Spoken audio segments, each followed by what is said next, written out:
this video we're going over how to choose the right spinner. So the first thing that you need to know about choosing the right spinner is your goal when spinner fishing is to entice the fish into biting without scaring them. So, entice them, don't scare them. Those are the two things you want to think about.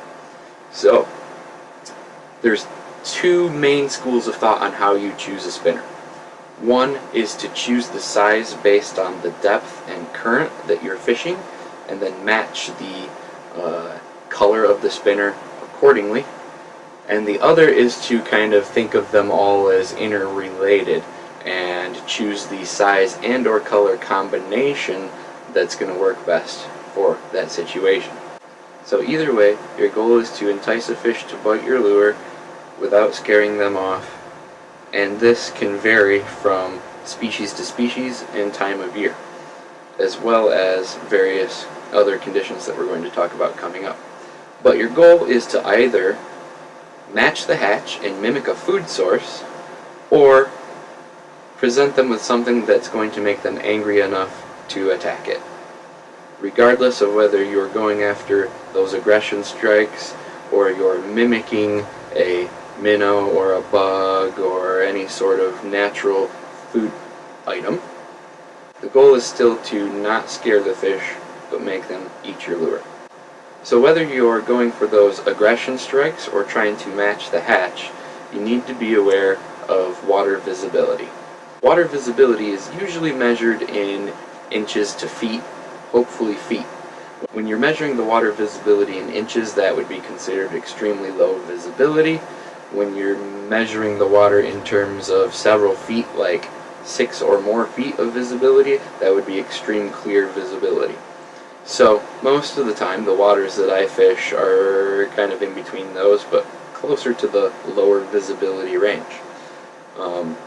So I fish a lot of medium to low visibility water. Because of that, my favorite spinners and favorite sizes and colorations might be different than what you use where you fish, based on several factors. So, things that contribute to water clarity would be how much sediment is in the river and how much gets stirred up during rainfall, as well as things like algae blooms and other things that can discolor the water. Slower water tends to have more stain to it and be a little darker. Faster water tends to be a little more clear. Aside from the actual water clarity itself, we also have to consider how much sunlight, or lack thereof, we have at that moment in time. So let's talk low visibility to start with. Let's say we just got rain, the river is stirred up, and it just so happens to be a cloudy day. So there's not a lot of sunlight penetrating the water, there's a lot of debris in the water clouding up the water. This is when you're going to want to go big and go bright. We're going to get into metal reflectivity and choosing the right type of metal for your spinner blades later in the video, but for now, the bigger and brighter spinner that you have is better. So a silver blade, or chartreuse, or hot pink, orange, those bright obnoxious colors like rainbow, things like that. Those are going to excel in these low visibility type situations. So on the opposite end of the spectrum, if we're fishing really clear water on a bright sunny day, no cloud coverage, not a lot of trees around to create shade, that kind of thing, this is when you want to go with your most natural presentations. This is also when you want to be the most afraid of scaring fish as opposed to enticing them to bite. So downsizing your spinners is a good idea in this situation. Also going with more natural colors that mimic the bait fish in the area. So silver if there's a lot of little shiny minnows, gold if there's a lot of kind of medium-sized, darker colored minnows. You can get into browns and reds to mimic crayfish, blacks or whites to mimic flies, those kind of things. So this is a match the hatch kind of scenario, and to me this is when matching the hatch is really an important thing to think about. It has more to do with the water clarity, because if you match the hatch in poor water clarity, you have successfully matched the hatch but not considered how water clarity affects the way fish see and find your presentation. Downsizing and going natural colors in high light conditions.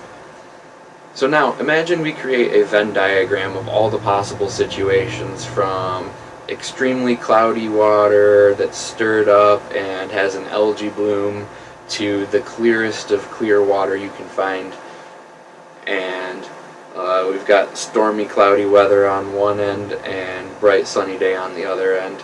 There's lots of possible crossovers where we might have high water clarity but low visibility, or high visibility and low water clarity, or moderate visibility, minimal cloud coverage, and moderate water clarity. So because of all of this mix matching of scenarios, there's no one thing that's going to work perfect all the time, and that's why you got to have all the different colors and sizes available in your spinner collection. Also, this depends largely on the type of fish that you're fishing for. So if you're fishing for bass or pike, you can err more on the side of obnoxious, gaudy looking spinners that are going to make them angry and attack it. As where if you're fishing for trout, steelhead, salmon, walleye, fish like that that are more finicky, you're gonna generally have more luck doing a match the hatch kind of thing, or a smaller, more subtle presentation that doesn't spook them. On the flip side of that, I suggest you check out my video Stalling Spinners for Scamania.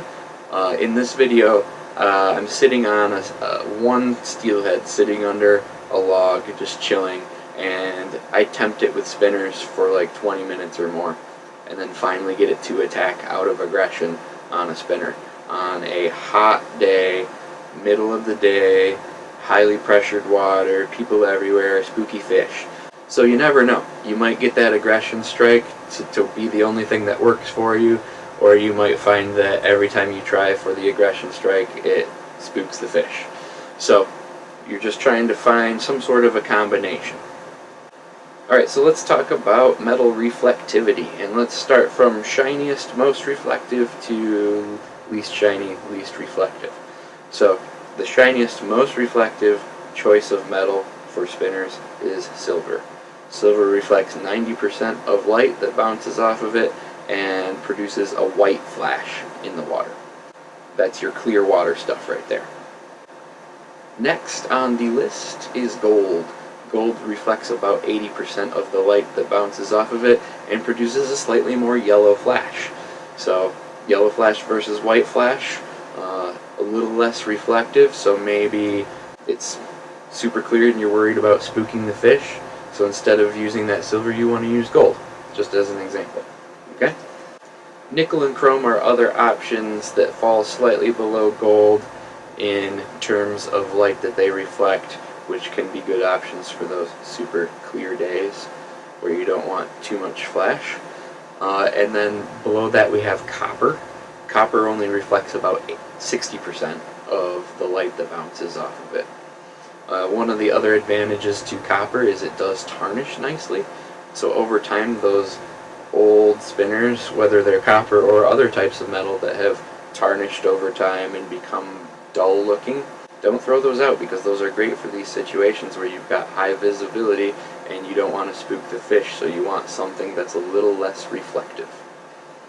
Black blades have no flash, and technically most painted blades don't have flash either unless they have UV or some sort of a coating. But black is particularly useful in midday sun and when night fishing, and for the same reason in both cases. In both cases, the light is coming from straight above, the fish is looking from below, the spinner's in the middle. Black creates a strong contrast against the light coming down on the water and is very noticeable, but its lack of flash makes it not so spooky to the fish. It might look gaudy to you to throw a tricolor Mepps Black Fury, but when you see a Mepps Black Fury coming through the water, to me it just looks like a little baby painted turtle. That's a very natural presentation. Okay, so that doesn't spook the fish nearly as much and is highly effective when the moon or sun are directly above.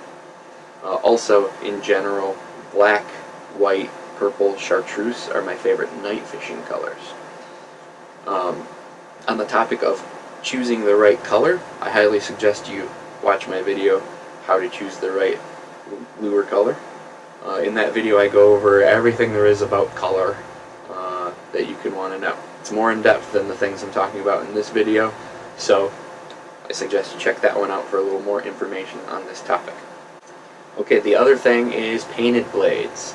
So painted blades don't put off a lot of flash, but they're great for those low visibility situations where we've got inches to feet of visibility and you need to get a fish's attention. So, bright colors in those situations. There's a lot of hybrid possibilities on the market too. Here's a couple examples for you.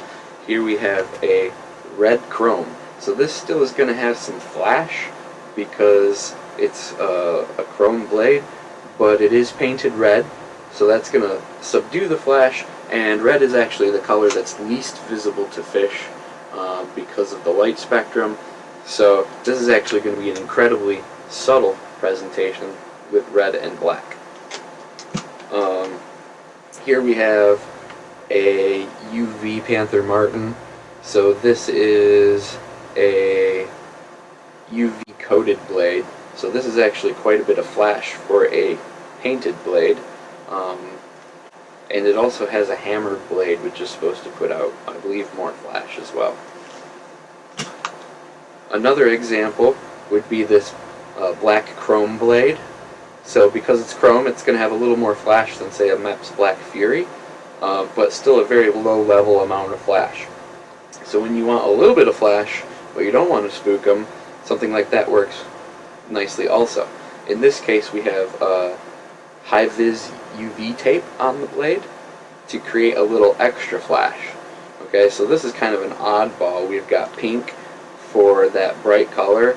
We've got subtle amounts of flash, but then also some accents that are creating more flash. This is kind of a multi-scenario type thing. This could work in a lot of those in-between scenarios where you're not sure whether to go subtle or to go bright. One more example is an all-painted lure. So no flash on this other than whatever little bit you get off that hook, which is worth considering. That's also worth considering when you are choosing swivels and other things like that. But that's a whole nother video altogether. So I hope that gives you a better idea of how to choose the right spinner for the right situation. In the next video we're going to get more in depth with this and talk about blade types, different brands, like the Panther Martin style versus the typical Mepps style, those kinds of things. So we're going to talk different brands that I like. We're going to talk about all the different types of blades and what the pros and cons are of different blades, sizes, shapes, patterns, etc. And we're going to get into a few more things. And then in part 3, 4 or so, we're going to cover the right tackle to use along with your spinners, the right rod, line, reel, etc. So stay tuned for all of that. If you're new to the channel, make sure to hit subscribe and check out part 1. It's a little lengthy, but it covers a lot of good stuff for both beginner level and intermediate level spinner fishermen. So thanks a lot for watching. I'll catch you guys in the next video.